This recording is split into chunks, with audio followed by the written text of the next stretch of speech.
Hello everyone, and welcome to our Kraton SBC Inventor Series. I am Miruna Zala, Market Development Manager at Kraton, and today I am joined by my colleague, Xavier Maldemans, Principal Scientist. Today we will be presenting to you how styrenic block copolymer technology can support the development of high-performance building and construction sealants.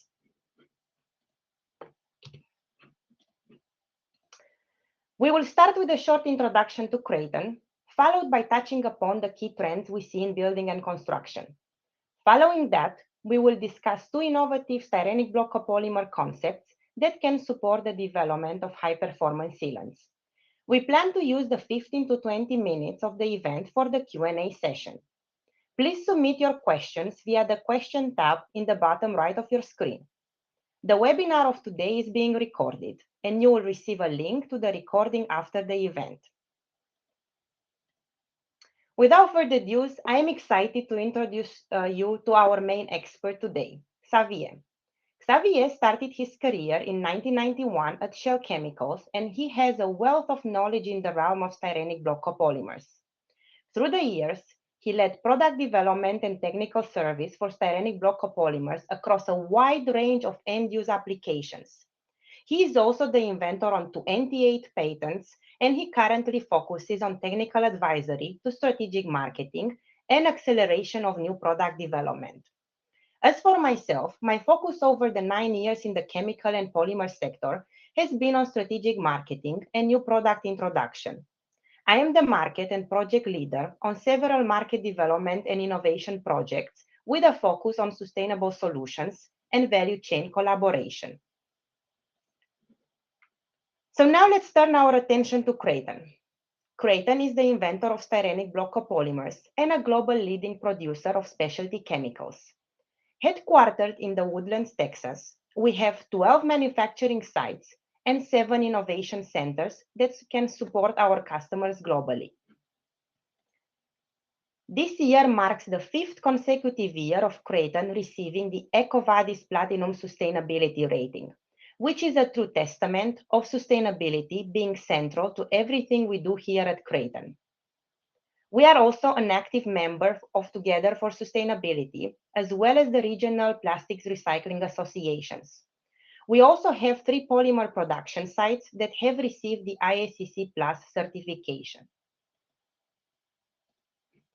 Kraton focuses on market-driven innovation to help our customers address key industry challenges across a broad range of end-use markets. Our products can be found in multiple applications, such as automotive, medical, paving and roofing, and many more.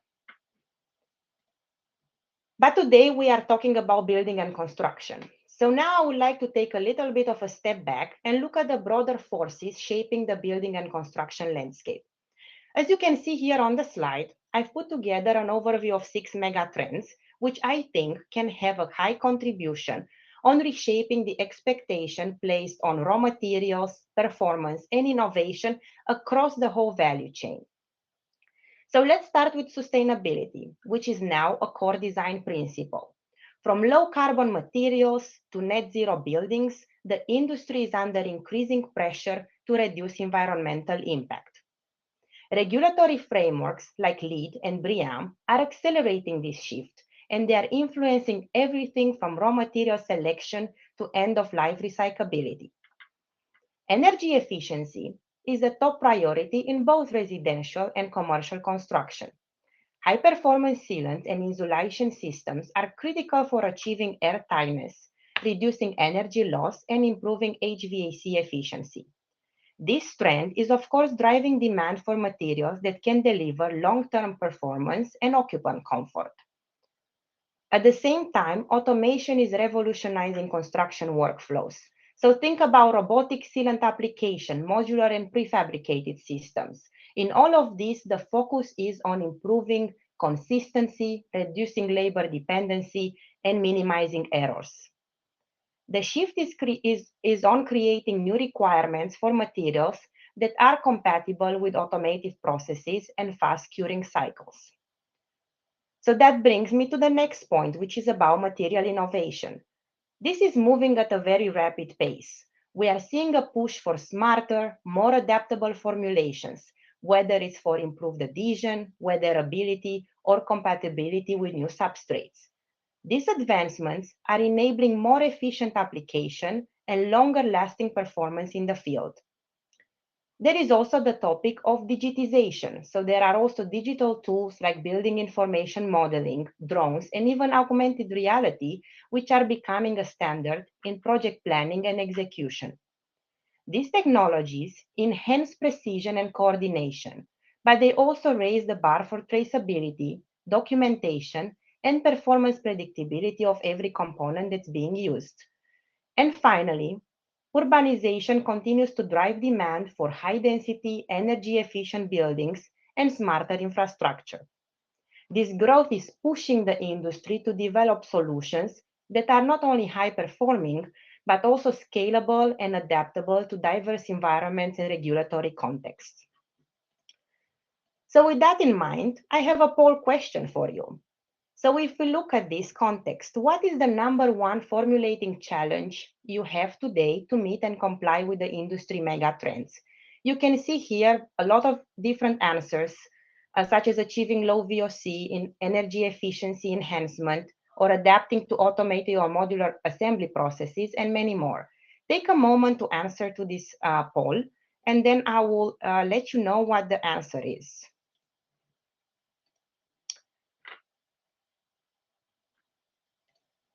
So I see the answers are coming in. So thank you so much for putting forward your insights. It's still changing now. So I think right off the bat, the most challenging formulation aspect that you are seeing today is about achieving the right cost performance ratio, followed by, of course, achieving low VOC and sustainable formulation. So thank you so much for sharing your key priorities with us. Today we will be discussing some of these and how Kraton can help you achieve them. Oops.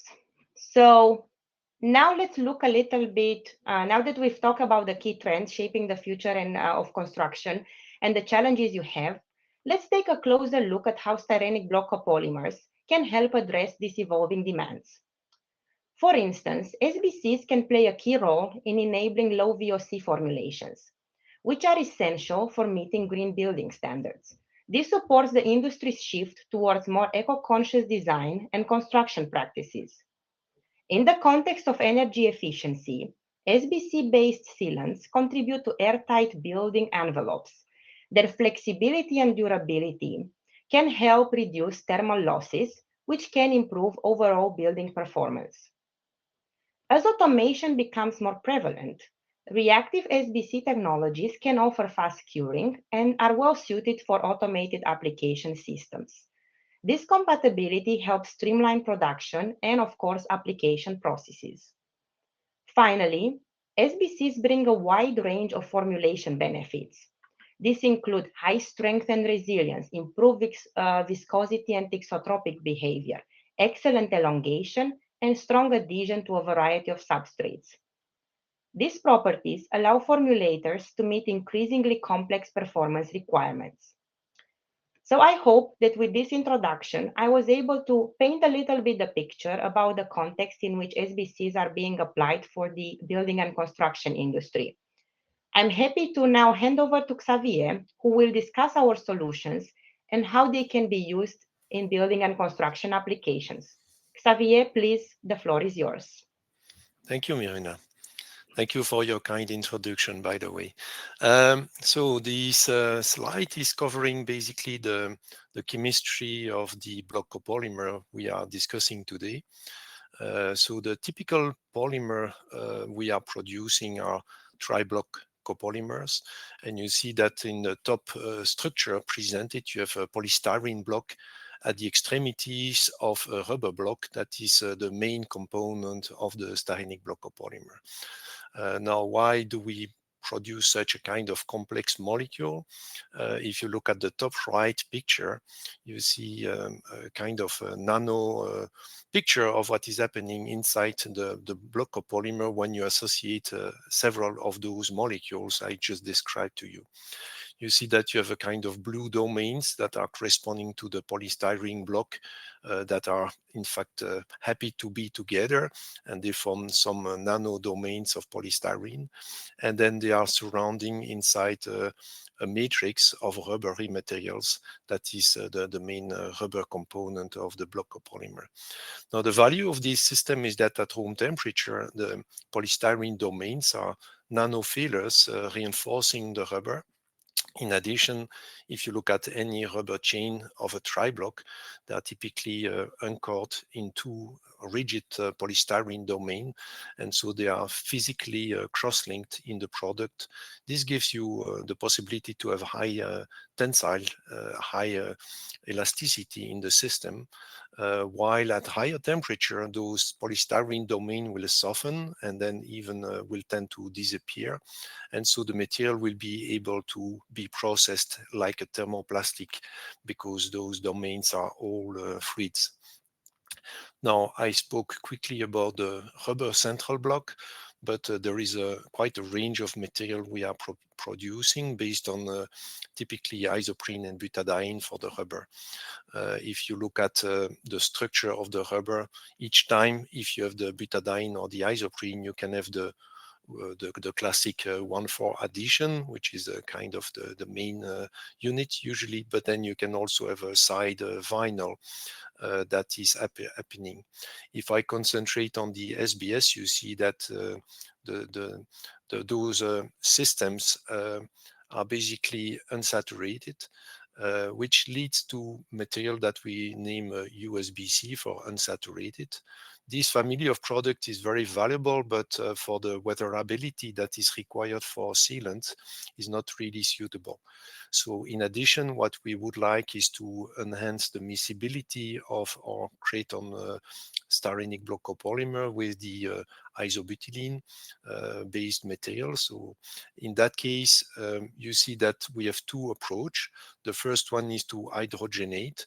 And if I take the SBS, if you hydrogenate the double bond, you see that the unit of butadiene and the 1,2-butadiene on the side are transformed into a kind of diethylene unit and also into a butylene unit. That butylene unit is in fact very close to isobutylene unit, so the miscibility of this kind of material, especially if they are rich in that butylene unit, is excellent for polypropylene, but also isobutylene or butyl rubber in general. So those are the two main approach to improve the miscibility and the weatherability. You see that in addition to those classic, let's say, range of Kraton, we have also functionalized HSBC. In that case, additional functions are grafted typically onto the chain of one of the previous displayed polymer. So it's a full range of possibility that is available in the company, and one of the topic will really focus on the functionalization. Yeah, I think we can move to the next one. Yeah, so these slides present a part of the range of product focusing on that hydrogenated polymers I mentioned to you that are enriched in butylene. So we call that range the enhanced rubber segment SEBS. And you see that we have quite some polymer in the range, starting from on the top, the lowest flow material, to the bottom one where we have put the highest flow materials.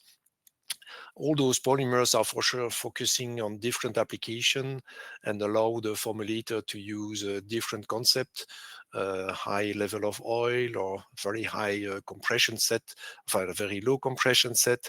But so sometimes you want harder systems. Sometimes, like in the case of sealants, you want typically high flow system. And so in this presentation, we are typically focusing on the high flow, the two bottom polymers, maybe the three, are the main ones in that case. You see that they have a short A around 52, 60. That's quite typical for rubbers with a high elongation capability, and those are dense pellet. These were available already for some times and are used by customer in sealant formulation for instance, thixotropic performance advantages. Yep. Now, this is not new. I would like to focus on what is new today. So the first innovation is really a silane modified HSBC, and one of the primary target market is definitely the sealants market. So I mentioned the famous tri-block structure, and then the fact we can functionalize typically the central block. In this case, we are using a silane functions.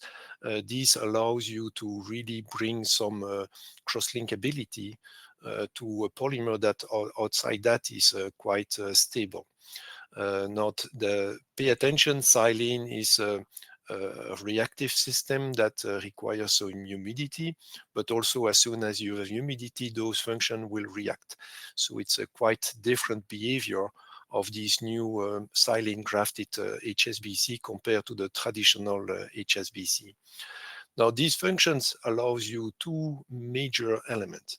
On the left side, you see that you have the same molecule, and the function, the silane itself, is quite polar, especially if it's interacting with water, and so it is hydrolyzed into OH.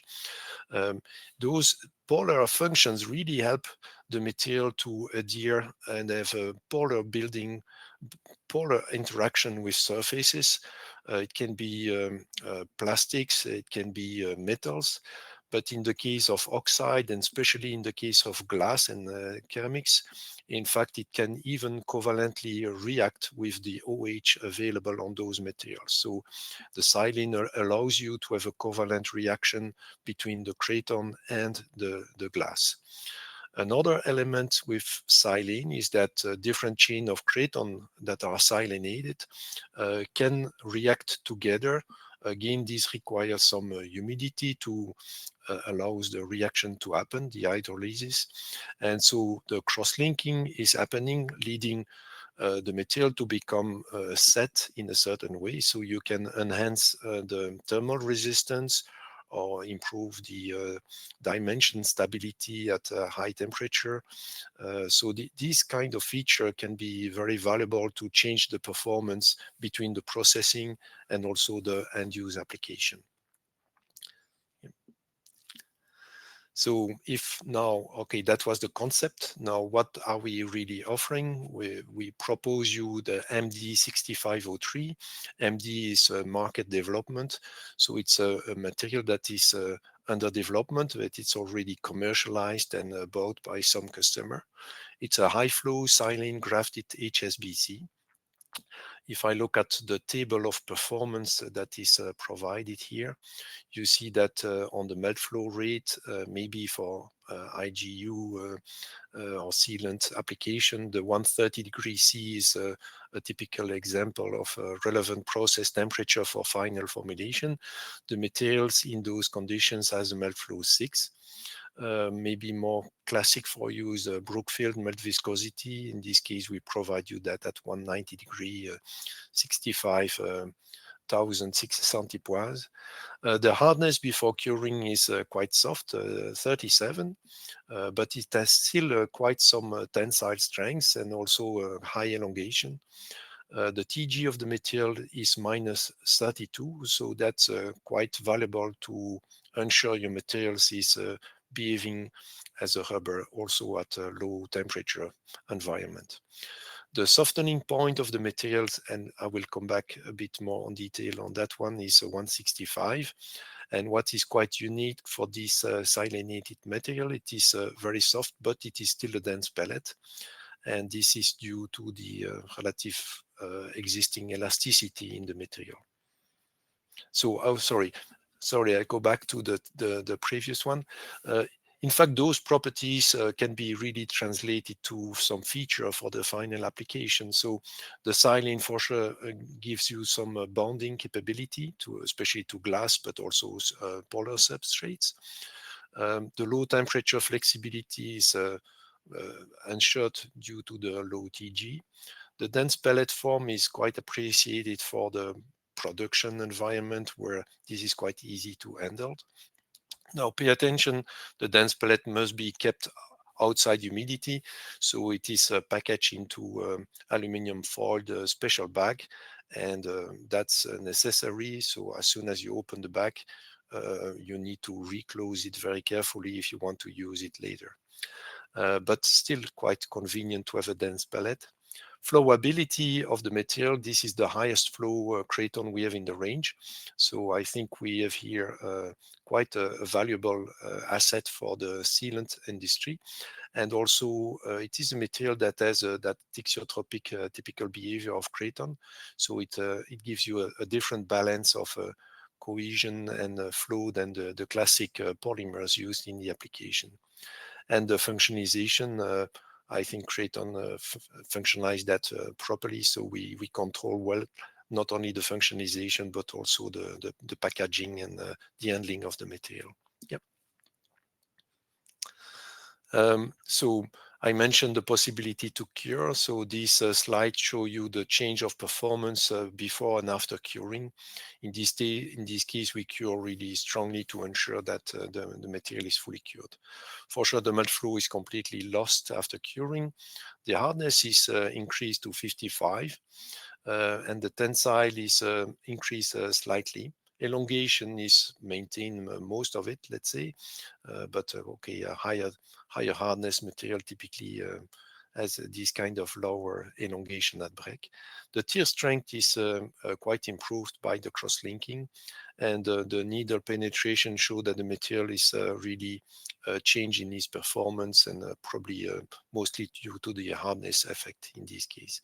But so that curing is happening normally just at room temperature in presence of humidity.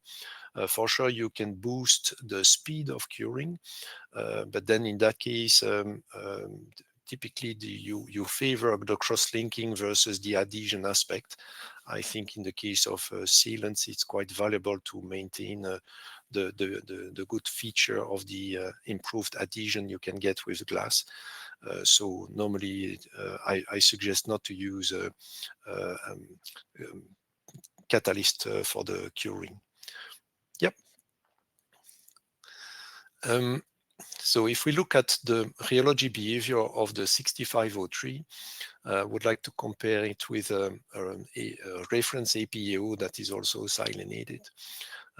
So there are many information on this slide. Let's focus first on the curves that are constituted of a small circle. The dark blue is the 6503, and the APAO reference is the green circle. So you see that the Kraton 6503 start at 50 degrees with a very flat behavior, so it's quite elastic and it's maintaining its elasticity quite well. Around 90 degrees, you see a first drop. That's the polystyrene that is kind of weakening. In that, above that temperature, the material becomes processable, in fact. And but you see, it has still some elasticity. It's like a mayonnaise behavior. So the material can be processed, but it is not really fully liquid. And above the 165 softening point, then the material becomes really softer and liquid. And so that's where we have that softening point. You see that cohesion existing till a higher temperature allows the material to remain a dense pellet in the package. If we compare that to the APAO, quite quickly, even before 60 degrees C, basically the material is becoming liquid and cannot resist the dense pellet shape. So it will form a continuous material. Now, You could argue maybe this is a problem for the viscosity and the processability. Now, if we concentrate on the continuous lines, those are the melt viscosity in the presence of some deformation. And you see that the dark blue line is kind of 10 times higher than the viscosity of the reference. This is, yeah, inherent, but this kind of factor 10 is present at 180 degree above the softening point, but it's also the same factor at 140. So you see that as soon as you deform the material, its viscosity is quite low compared to the elasticity that is mentioned with DMA. DMA, you have to know, is a very low deformation. It's not representative of a processing condition of a material. It's more the material at rest, like when it is a dense pellet. Yep. So I think we have quite a nice profile on the rheology side. If you look at the other aspect is the adhesion you can reach with various substrates.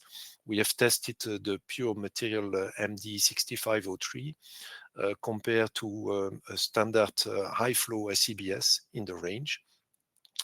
And but the dark blue is obviously quite higher for the peel strength. By the way, the peel test used in this case is described at the bottom right of the slides. So it's lap shear type of test. But so the peel strength is quite improved, especially on glass, but also on aluminium. And in fact, on steel, we have some, especially non-stainless steel. So if you have some oxides, the adhesion can be quite enhanced. And also on silicone rubber, basically the adhesion was higher compared to the standard ACBS. So I think this demonstrates the possibility to really dramatically change the adhesion versus a classic CBS, especially for polar substrates. Yep. Oops. Yeah, so other performance are or can be critical for your application. The first one on the right side of the slides is about gas, and especially in this case, the water vapor transmission rate. So if we look at the silinated material, it is 6503 before cure and after cure. The value are quite low compared to the equivalent ACBS in the range, and also quite lower versus POEs. For sure, we are comparing ourselves here to rubbery materials and not crystalline material like PP or HDPE or LDPE. But so that's quite positive for the mixture based on the Kraton. Also, the transparency was a good surprise. We are used with Kraton G to have a very good transparency, but the functionalization also allowed to have a material before curing that is quite transparent. After curing, the haziness is increasing a little bit, but still you can see through the material quite well. So those are kind of valuable site performance. In the case of sealant, this is a required performance, I think, for the water vapor transmission rate. Okay, so I think these unlock quite some performance that the classic HSBC cannot bring. So we have a very exceptional compatibility with polyisobutylene. And so that is also the case of the ERS SEBS family we have in Kraton. The enhanced flowability, definitely this material is the highest flow we have in the range. So that's quite a change. Superior bonding with the silane is dramatically changed. The cohesive strength via the cross-linking, you have seen the effect that you can reach as a transition before and after curing. I think that's quite unique also in the Kraton world. Low temperature performance, TG is quite classically low in the older Kraton, but this is quite a good performance. The dense pellet form is quite an advantage versus the silanated material existing on the market. And then the rheological performance, you have that balance of cohesion during the usage temperature range, and also the flow during the hot melt that is quite different compared to the other materials. So I think that's also quite an outstanding value. The UV resistance and aging is classic for the hydrogenated range of Kraton. And then the storage stability, that was some the part, a critical part of the development basically of the material. But so this is, I think, quite an achievement with this new MD6503. Yep. So this closes the first topic. The second topic is not about functionalized HSBC, but it's really more about a new concept formulation. I tried and progressed in the laboratory with my colleagues. So this is really for replacing polyisobutylene rubber, like the B12. And the concept we are proposing here is to mix a liquid polyisobutylene. Delim, for instance, is proposing such a liquid polyisobutylene materials. So this is more kind of plasticizer. And then you mix a majority of these liquid polyisobutylene with a special HSBC from Kraton. You may not choose just any. And that unique combination is what I will show you now. Now, the objective of this development at the beginning was really can we look at a lower melt viscosity, because that seems to be a requirement on the market. And despite a lower melt viscosity, have a higher slump temperature resistance. So boost around especially the 80 degrees C type. A lower cost is and was mentioned again in the previous survey to be an important element. We target that into this new concept. And low gas permeability has to be maintained versus the traditional system. So I've not formulated completely a seal. That's your expertise. So in this slide, I just present a reference, which is the Opanol B12, well-known good medium molecular weight PIB. And then I compare it. To make it simple, I will choose F1. In that case, you have 25% of the Kraton. So we can discuss, if you are interested, I can provide you more information on this special Kraton. And then we have 75% of liquid PIB. In this case, it's the PB2000 from Delim. If you compare those two very basic systems, the first element is to look at room temperature, the modulus.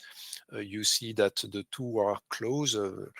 Still, the F1 formulation is kind of half the rigidity of the reference B12 at room temperature. Where I mentioned the 80 degrees C to be important for the slump resistance at high temperature during the summertime for seals. And there, in fact, the formulation system is a higher viscosity and also has a lower tan delta, so is behaving more elastically, more cohesively than the B12 that has a tendency to really flow a lot. If you look at the viscosity at 130 degrees C, you see that the formulating system, the new concept, is nearly half of the viscosity of the reference, which is quite in line with what we expected to deliver at the beginning of the project. And then for those used to DMA, the crossover temperature is a classic way to look at the transition between a cohesive material and a liquid material. And the formulating system is 90 degrees C, which is a nice zone to be between the usage temperature and the process temperature, while the Opanol B12 is 45 degrees C, showing the limitation in temperature performance of that reference taken alone. Yep. By the way, this formulation was mixed in the mini Z blade at 130 degrees C. So all what I show you does not require a fancy mixing system to reach a good mix. Yep. A little bit more on the rheology. So this is a bit more advanced data. On the right side, let's focus first on the melt viscosity. I give you just one data point. Now you can see the behavior. This is the complex viscosity, so it's in DMA. But so the shear viscosity will be similar or lower in case you have some elasticity in the system. The colored curves are the two formulated system, while the black curve is the B12 reference. You see that above the 90 C, the formulated two formulations basically are quite lower viscosity compared to the B12. And the higher the temperature, the more important will be the difference between those two systems, basically. So that's yeah, where I'm quite happy about these new formulation concept versus the targets. On the left side, we have a graphic with many curves. So let me first focus on the continuous lines. The continuous lines show you the elastic modulus of your materials in function of the temperature. And again, the black curve is the reference and the colored curves are the formulated Kraton system.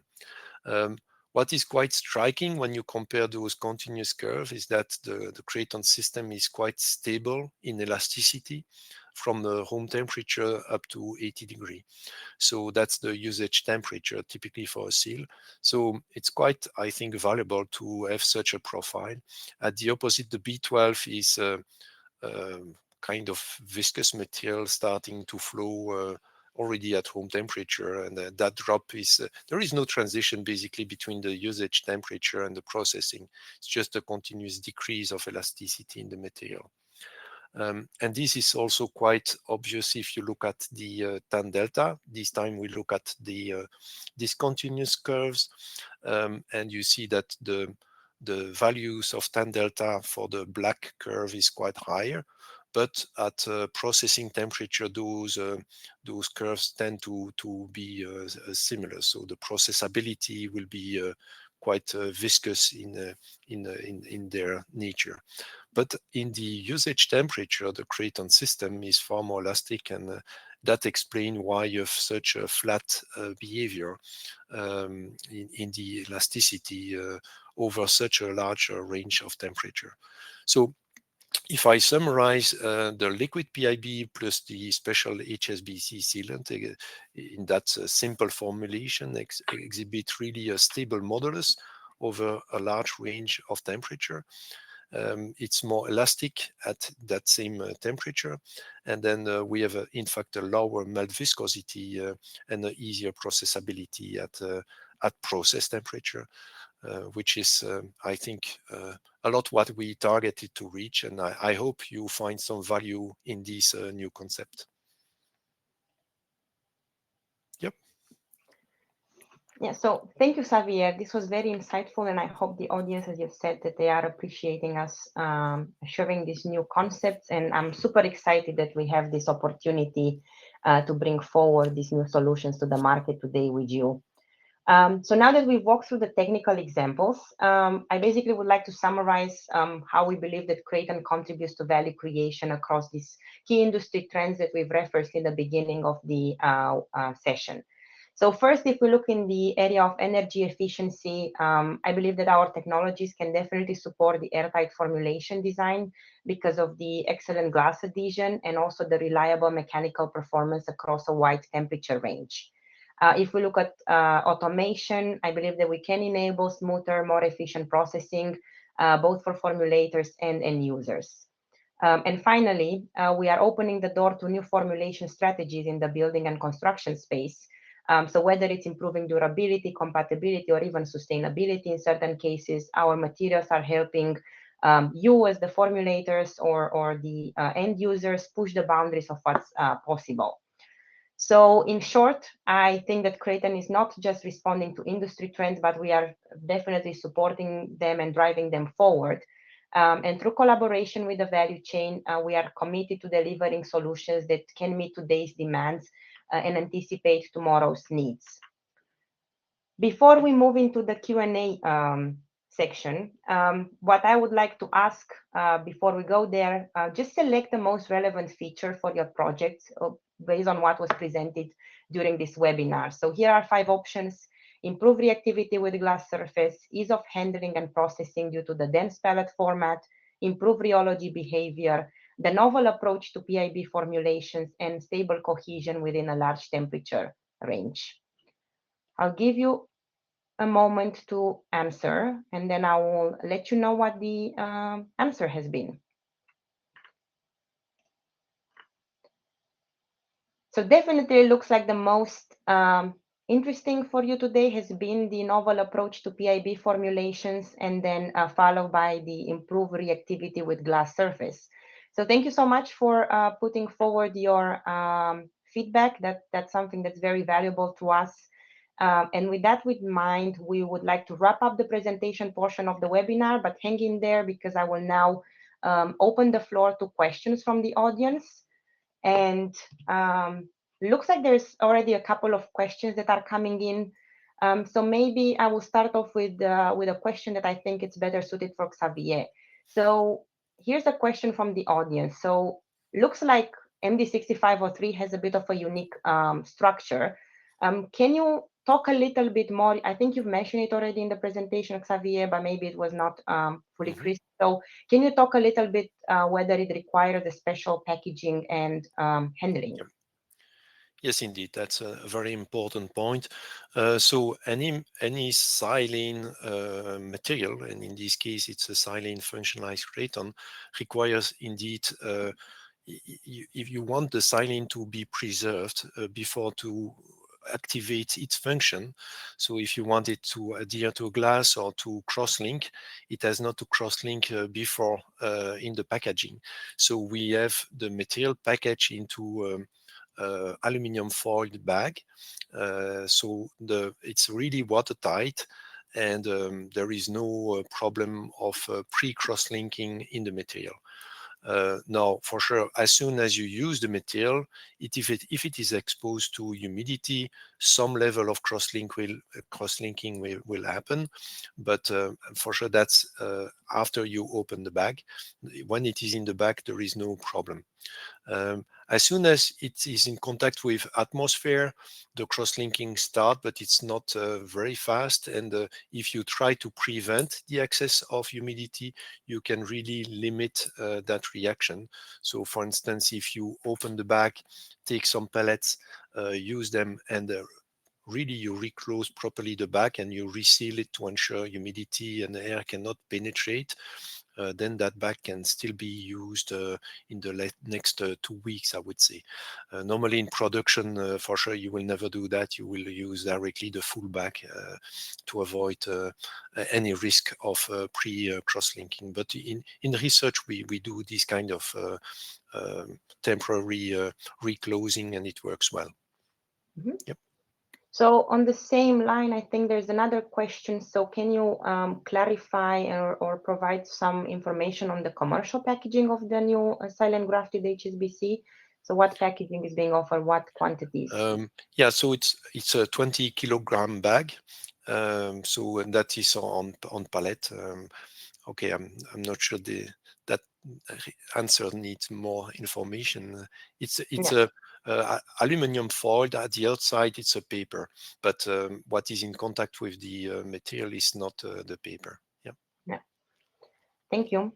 So I'll take the next one. So the question is MD6503 available commercially? And the answer is simple. Yes, it is available commercially. We've done it on the commercial line, and we have it available for immediate sales. Another question maybe linked to that as well. People seem to be interested about whether samples can be made available of MD6503. So in line to that, Xavier has just mentioned that the official commercial packaging is in 20 kgs aluminum foiled bag. Given the testing is probably gonna take place on a very small scale, so a 20 kg bag may be a little bit redundant. We have the capability to provide small samples for testing purposes. And the same, these samples, they will also be in aluminized bags, and we typically do 2 kgs for that. in case you are interested to get a sample for any of your testing opportunities, you can reach out to me and then we can discuss the best path forward. We do have samples in all three regions. All right, so I have gotten in the meantime some additional questions that are relevant for you, Xavier. Mhm. So here's an interesting one. So has consideration been given to using MD6503 in solvent-based formulations? Is there data on its Brookfield viscosity as a Toluen cut at 25 or 15% polymer? Yep. Yeah, so it is possible to process it in solvent.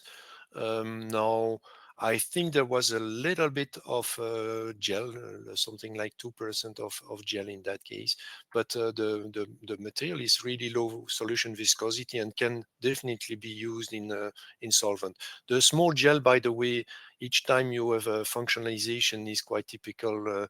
That's in all products that are functionalized classic feature. So it's not coming from the silination, it's coming really from the process to get the silination. I mean, it's not the pre-curing of the silane. That's not the reason of those gels. Yeah.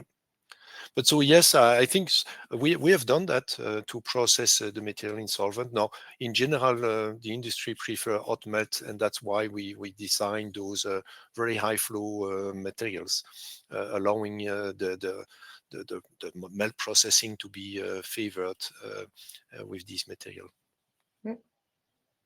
Okay. Now, by the way, the fact it's very low melt viscosity also means it's a very low solution viscosity. So you can go to a higher solid content. That could be valuable in some systems. Yep.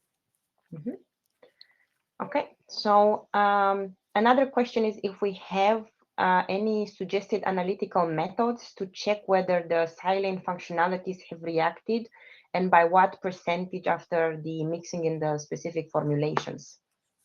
Yeah, so pragmatically, what we do to check if there is some premature cross-linking is to look at the flow of the material. The melt flow of the material is changing in function of the cross-linking. And so if you measure the melt flow of the pure Kraton or the formulation, and then you look after what you want to check if there is some pre-curing, you can do that in this practical manner. I think that's the most practical way to do. For sure, there are always analytical method to go more in detail, but the melt flow to me is the most pragmatic approach. Okay.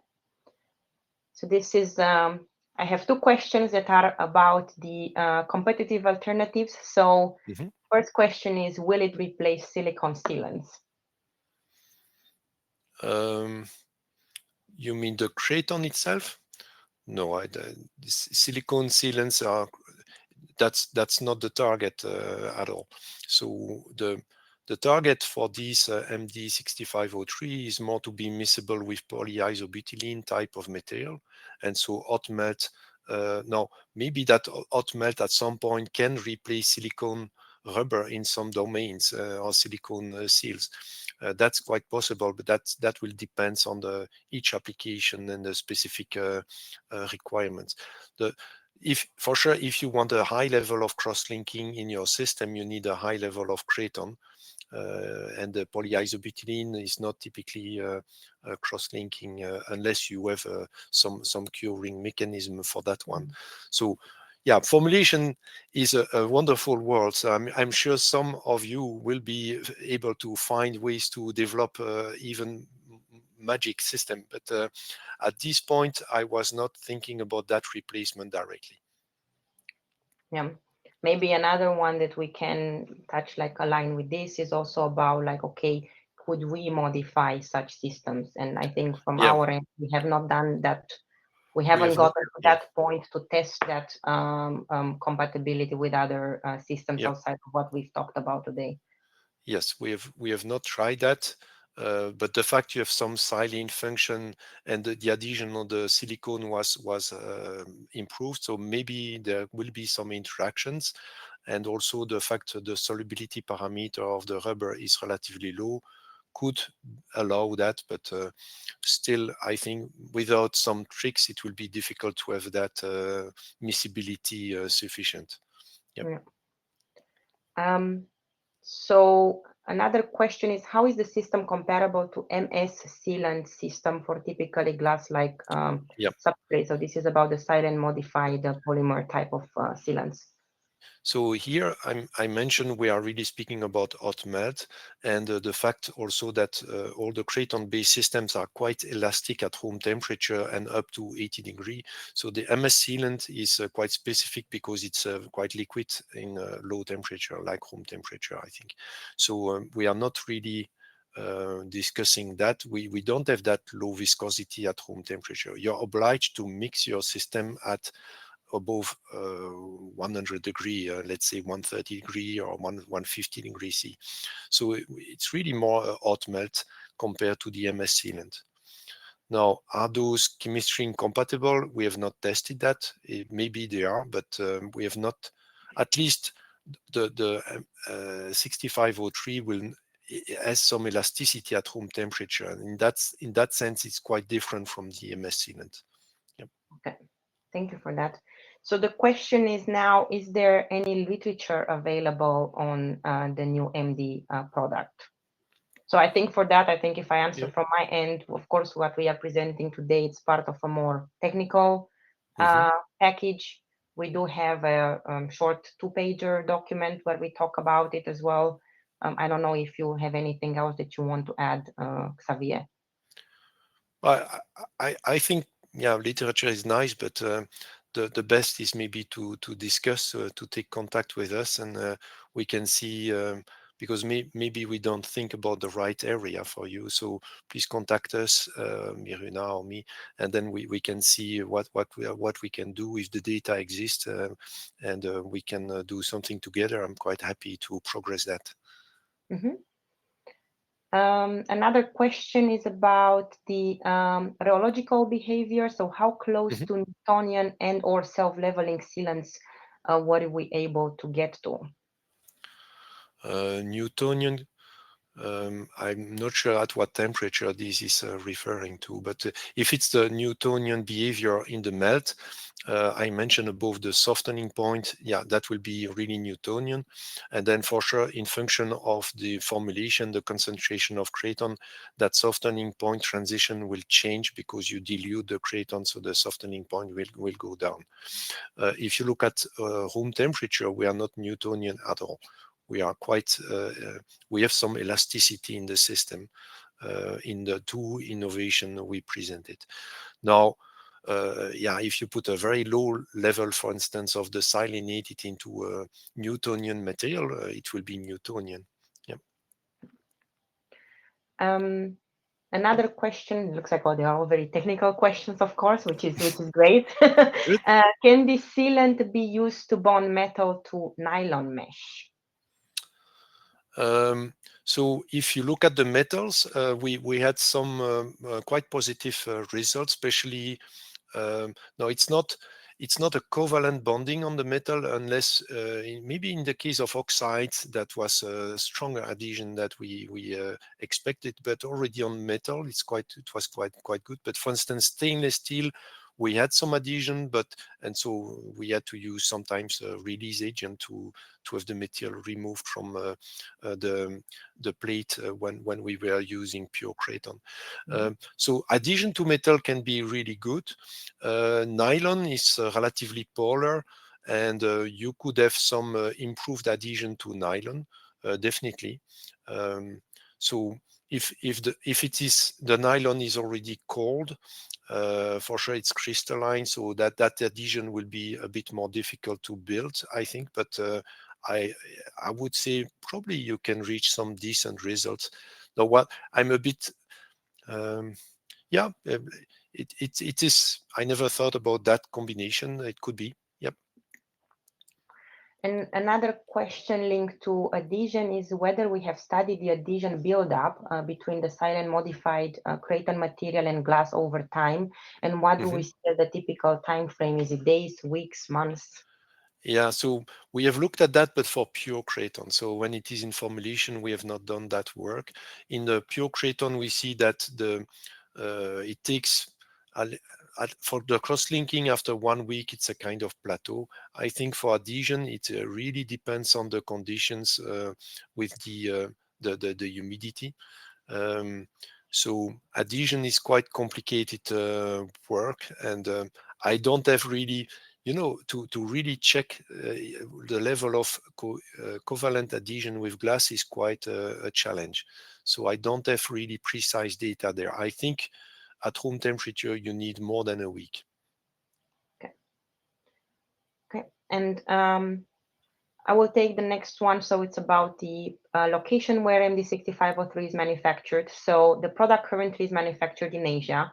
However, the product is also cleared for sales in multiple regions, so including Europe and North America. And we are also looking and having different plans to look at how we can make this in the short term in the US as well. So another question back to you, Xavier, is how you create recipes using, can you create recipes using reactive polyolefins? Reactive polyolefins.